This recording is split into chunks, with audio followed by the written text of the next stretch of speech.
Mutual fund SIP investment എന്നുള്ളത് daily ലൈഫിൽ നമ്മൾ പല തവണകളായിട്ട് കേൾക്കുന്ന ഒരു കാര്യമാണ്.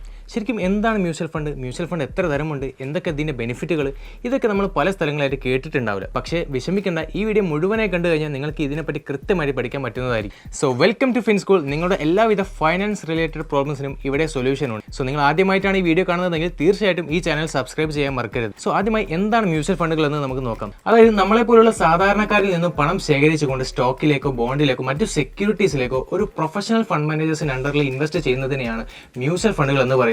ഇനി എങ്ങനെയാണ് ഒരു മ്യൂച്വൽ ഫണ്ടുകൾ വർക്ക് ചെയ്യുന്നത് നമുക്ക് നോക്കിയാലോ. നമ്മൾ ഓരോ മ്യൂച്വൽ ഫണ്ടുകൾ വാങ്ങുന്നതിലൂടെ അതിന്റെ സ്റ്റോക്കുകളോ അതിന്റെ ബോണ്ടുകളോ അല്ല വാങ്ങുന്നത്, മറിച്ച് അതിന്റെ യൂണിറ്റ്സുകളായിട്ടാണ് വാങ്ങുന്നത്. അതായത് NAV അല്ലെങ്കിൽ നെറ്റ് അസറ്റ് വാല്യൂ എന്നാണ് അതിന് പറയുന്നത്. സോ ഈ ഒരു NAV എന്ന് പറയുന്നത് പല മ്യൂച്വൽ ഫണ്ടുകൾ അനുസരിച്ച് പല രീതിയിലായിരിക്കും. സോ ഇനി നമ്മൾ നോക്കാൻ പോകുന്നത് എത്ര തരം മ്യൂച്വൽ ഫണ്ടുകൾ ഉണ്ട് എന്നുള്ളതാണ്. പ്രധാനമായും 3 തരം മ്യൂച്വൽ ഫണ്ടുകളാണ് ഉള്ളത്: ഇക്വിറ്റി മ്യൂച്വൽ ഫണ്ടുകൾ, ഡെറ്റ് മ്യൂച്വൽ ഫണ്ടുകൾ, ഹൈബ്രിഡ് മ്യൂച്വൽ ഫണ്ടുകൾ. ഇക്വിറ്റി മ്യൂച്വൽ ഫണ്ടുകൾ എന്ന് വെച്ച് കഴിഞ്ഞാൽ ഇന്ത്യൻ സ്റ്റോക്ക് മാർക്കറ്റിലെ സ്റ്റോക്കുകളിൽ ഇൻവെസ്റ്റ് ചെയ്യുന്ന മ്യൂച്വൽ ഫണ്ടുകളെയാണ് ഇക്വിറ്റി മ്യൂച്വൽ ഫണ്ടുകൾ എന്ന് പറയുന്നത്.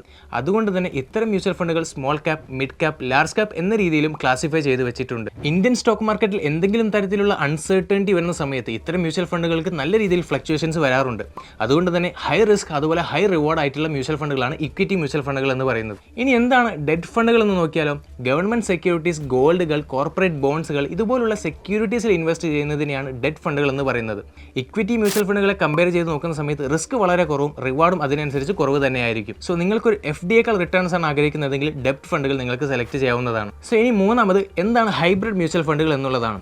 ഇക്വിറ്റി മ്യൂച്വൽ ഫണ്ടുകളെയും ഡെറ്റ് മ്യൂച്വൽ ഫണ്ടുകളെയും ഒരു കോമ്പിനേഷനെയാണ് ഹൈബ്രിഡ് മ്യൂച്വൽ ഫണ്ടുകൾ എന്ന് പറയുന്നത്. ഇക്വിറ്റി മ്യൂച്വൽ ഫണ്ടുകളെ അപേക്ഷിച്ച് റിസ്ക് കുറച്ച് കുറവും ഡെപ്റ്റ് മ്യൂച്വൽ ഫണ്ടുകളെ അപേക്ഷിച്ച് റിട്ടേൺസ് കുറച്ച് കൂടുതലുമായിരിക്കും ഈ ഹൈബ്രിഡ് മ്യൂച്വൽ ഫണ്ടുകളിൽ എന്ന് പറയുന്നത്. ഇത്തരം ഹൈബ്രിഡ് മ്യൂച്വൽ ഫണ്ടുകൾ നിങ്ങളുടെ റിസ്ക് അപ്പറ്റൈറ്റ് അനുസരിച്ചായിരിക്കും നിങ്ങൾ സെലക്ട് ചെയ്യേണ്ടത്. സോ ഇതുപോലെ നിങ്ങളുടെ ഫൈനാൻഷ്യൽ ഗോൾസുകൾ അനുസരിച്ച് ഒരുപാട് മ്യൂച്വൽ ഫണ്ടുകൾ അവൈലബിൾ ആണ്. സോ അതായത് റിട്ടയർമെന്റ് ഓറിയന്റഡ് മ്യൂച്വൽ ഫണ്ടുകൾ, സൊല്യൂഷൻ ഓറിയന്റഡ് മ്യൂച്വൽ ഫണ്ടുകൾ, അതുപോലെ ടാക്സ് സേവിംഗ് മ്യൂച്വൽ ഫണ്ടുകൾ, അങ്ങനെ ഒരുപാട് മ്യൂച്വൽ ഫണ്ടുകൾ അവൈലബിൾ ആണ്. സോ ഇനി മ്യൂച്വൽ ഫണ്ടുകളിൽ ഇൻവെസ്റ്റ് ചെയ്താൽ ബെനിഫിറ്റ് എന്താണെന്നുള്ളത് നമ്മൾ നോക്കിയാലോ.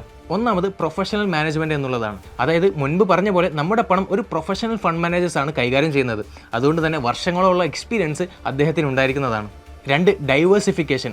നമ്മൾ സ്വന്തമായിട്ട് ഒരു സ്റ്റോക്കിലേക്കോ ബോണ്ടിലേക്കോ ഇൻവെസ്റ്റ് ചെയ്യുന്ന സമയത്ത് എന്തെങ്കിലും അൺസർട്ടനിറ്റി വരുന്ന സമയത്ത് അത് കംപ്ലീറ്റ് എഫക്ട് ചെയ്യുന്നത് നമ്മൾ സ്റ്റോക്കിനെ ആയിരിക്കും. സോ ഒരു ഡൈവേഴ്സിഫൈഡ് ആയിട്ടുള്ള മ്യൂച്വൽ ഫണ്ടുകൾ സെലക്ട് ചെയ്യുന്നതിലൂടെ നിങ്ങളുടെ റിസ്ക് നല്ല രീതിയിൽ നിങ്ങൾക്ക് കൺട്രോൾ ചെയ്യാൻ സാധിക്കുന്നതാണ്. മൂന്നാമത് ലിക്വിഡിറ്റി എന്നുള്ളതാണ്. നമ്മുടെ ഇഷ്ടത്തിനനുസരിച്ച് എവിടെ നിന്ന് വേണമെങ്കിലും നമുക്ക് മ്യൂച്വൽ ഫണ്ടുകൾ പർച്ചേസ് ചെയ്യാനും സെല്ല് ചെയ്യാനും പറ്റുന്നതാണ്. നാലാമത് ടാക്സ് ബെനിഫിറ്റ് എന്നുള്ളതാണ്. അതായത് നിങ്ങളൊരു ലോങ് ടേം ഇൻവെസ്റ്റർ ആണെങ്കിൽ ഷോർട്ട് ടേം ക്യാപിറ്റൽ ഗെയിൻ ടാക്സിനേക്കാൾ കുറവായിരിക്കും ഒരു long term capital gain tax എന്ന് പറയുന്നത്. അഞ്ചാമത് അഫോർഡബിലിറ്റി എന്നുള്ളതാണ്. ഈവൻ നിങ്ങളുടെ കയ്യിൽ ഒരു 100 രൂപയാണെങ്കിൽ കൂടെ നിങ്ങൾക്ക് മ്യൂച്വൽ ഫണ്ടുകൾ പർച്ചേസ് ചെയ്യാൻ സാധിക്കുന്നതാണ്. ആറാമത് സേഫ് ആൻഡ് സെക്യൂർ എന്നുള്ളതാണ്. ഇത്തരം മ്യൂച്വൽ ഫണ്ടുകൾ റെഗുലേറ്റ് ചെയ്യുന്നത് security exchange board of India എന്ന് പറയുന്ന സെബിയുടെ കീഴിലാണ്.